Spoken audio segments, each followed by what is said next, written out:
Well, you have to know, first of all, that I only joined the Utah legislature on January 31st. We were a week into the session, and the person who was my representative found out he actually moved outside his district 2 years previously.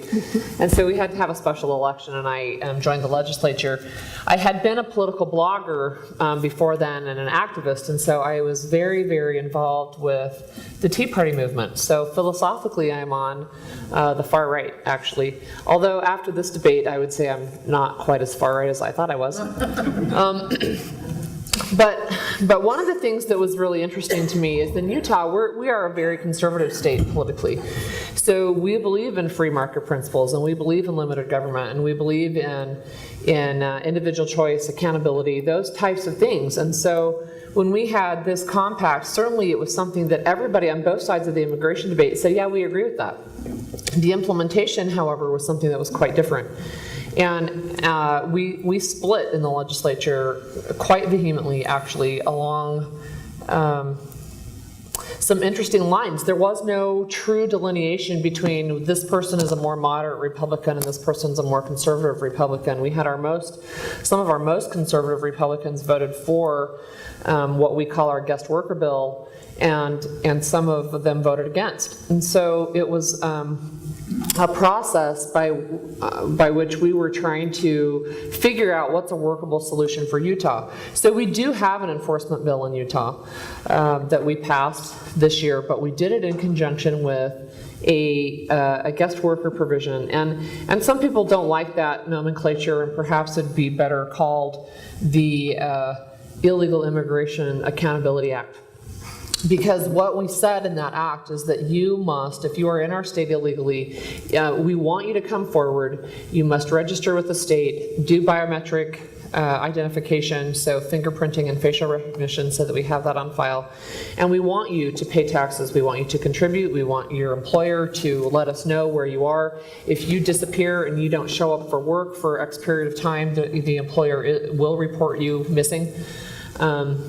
And we want to know who else is living in your home. So if we have one guest worker and you're living with 12 people, we want to know, right? We wanted a way to track and provide not only accountability for the people who are in our state, but the ability to have them have, quote, some skin in the game, and have them pay taxes, contribute to society. And one of the arguments that we heard over and over and over is this guest worker provision actually created a second class of citizenry, and I totally disagree.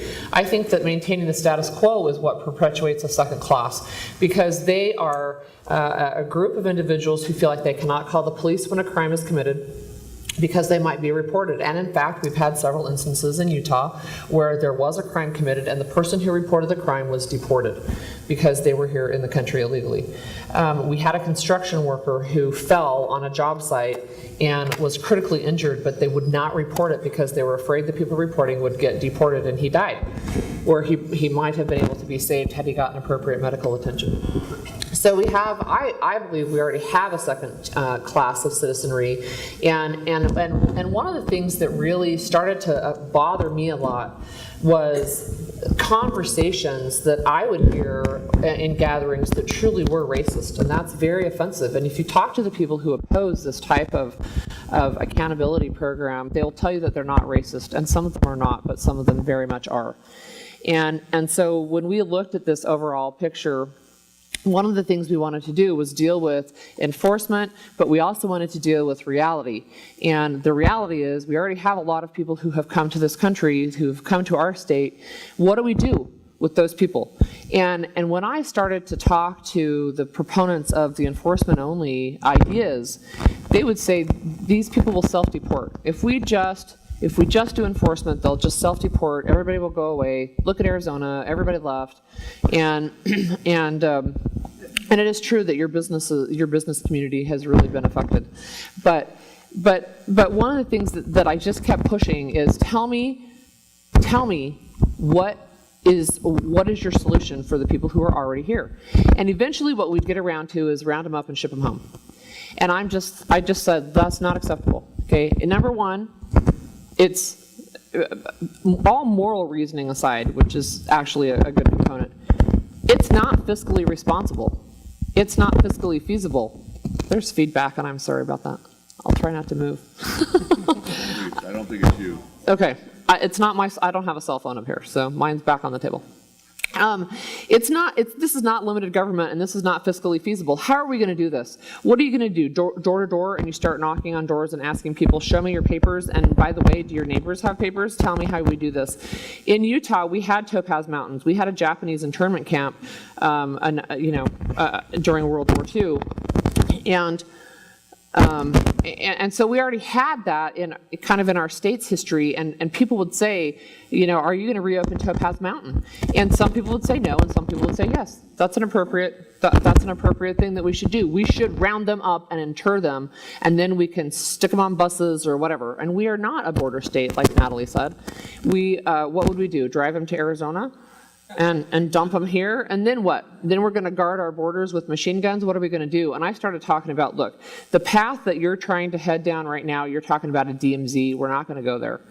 And in fact, what happened is we did have the passage of HB 116, which was this guest worker bill. It did pass. We split the Republicans evenly down the middle in the House, and it got almost all of the Democrats, and then in the Utah Senate we got most of both. We got all of the Democrats, I think, and most of the Republicans. But what happened was it has become, I think, something that has been probably similar to some of the things that you have seen in Arizona. So I, for example, was not a sponsor on the bill. I did not speak to the bill while we passed the bill. We had hours and hours and hours of discussion. I did not go lobby the bill, but I got 1,000 emails and Facebook messages taking me to task for voting for the bill. I've been called a traitor. I've been told I should go to prison for treason for the rest of my life. I've been told, and it has been in the paper, that I am the number 1 or number 2 target to take out from the Tea Party. And people have actually gone back and asked people, look, Holly didn't speak to the bill, she didn't sponsor the bill, why are you going after her so strongly? And their answer is, she was one of us and she's a traitor.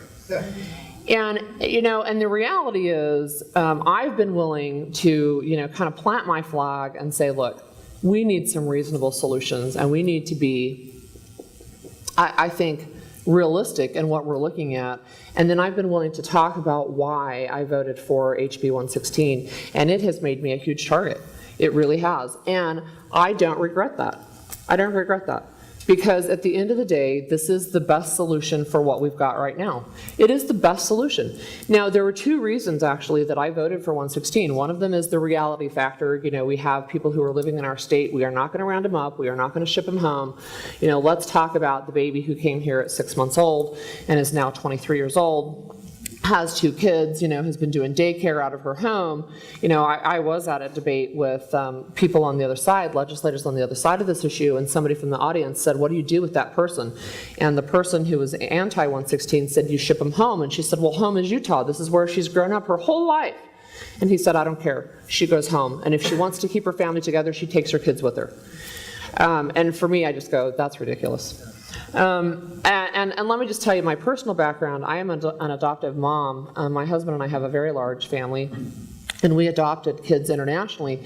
So we have gone through the legal process multiple times in multiple countries, and the information you heard in the first panel is absolutely accurate. There is no process that's smooth. Not even for adopted families. There's no process that's smooth. There's no line to get in. There's no, reasonable way to say, great, I want to come here. We used to have a working guest worker program in the United States, the Bracero program.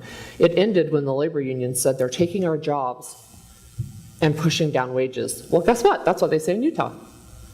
And I'm sure when you talk about the LDS Church's comments, the LDS Church in Utah came out very, very strongly in favor of this. They rarely get involved with specific legislation. It is very, very rare. And so when they take a stand, people listen in Utah. And I can't tell you how many people I have met up and down the state, my district and otherwise, who have said, I don't like amnesty, and I don't either, but this is not an amnesty bill, and that's aside.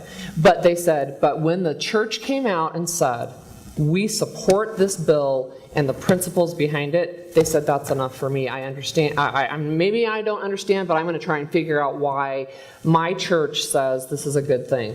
And I think that has had a real effect. I mean, and they are very strongly worded, there is no question, and yet you will still have people say, well, I don't really think they support it. It's like, yeah, it's pretty clear. They really do. And so the LDS Church definitely had an influence in this particular bill passing. I was not one of the legislators who was lobbied by the LDS Church on this bill. In fact, no one lobbied me. I made the decision on my own because I looked at, again, reality, so that was the number one thing that I was mentioning to you. And then the number two thing is we wanted to send a message to the federal government. Get off your dang butt and do something, because they won't touch it.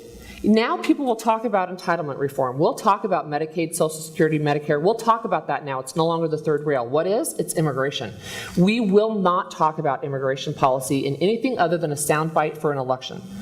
We will not see proposals. We do not see stuff coming out of DC. And in Utah, we had passed 4 resolutions out of 5 years saying, federal government, please do something about immigration. It's your job. We acknowledge it's your job. Please do something about the failed immigration policies of the United States as federal government. Now, I believe I do believe in securing the borders after we fix legal immigration. If we can fix legal immigration, we aren't going to have these types of discussions anymore. But we don't. Thank you. But we don't have a working legal immigration program.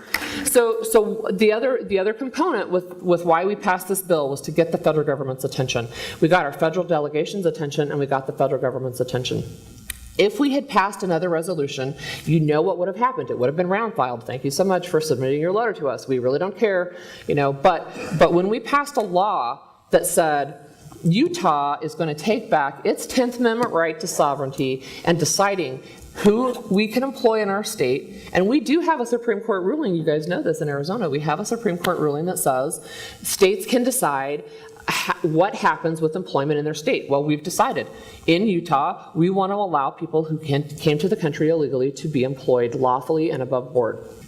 So we've gotten some attention, but mostly the federal government just wants to ignore the problem and hope it goes away. I don't believe in a blanket amnesty program. I do not. I do not believe in rewarding people for, quote, illegal behavior without some sort of contribution or remuneration, right? Some accountability for saying, yes, okay, I agree, I crossed the border illegally. It's an infraction. If I speed, I get a speeding ticket sometimes, right? And that's something that's reasonable. Our fine, and you saw earlier, the fine for the federal, for crossing into the country illegally is $250. Our fine is $2,500. I mean, we made this so that people can say, look, we're serious. We want you to know this is not something that we consider we're giving you a free pass. This is something where we want you to be accountable and to be responsible, but we also realize that the majority of people who are coming to this country are not coming here as drug runners. They're not coming here to rape people. They're coming here to work and get a better life.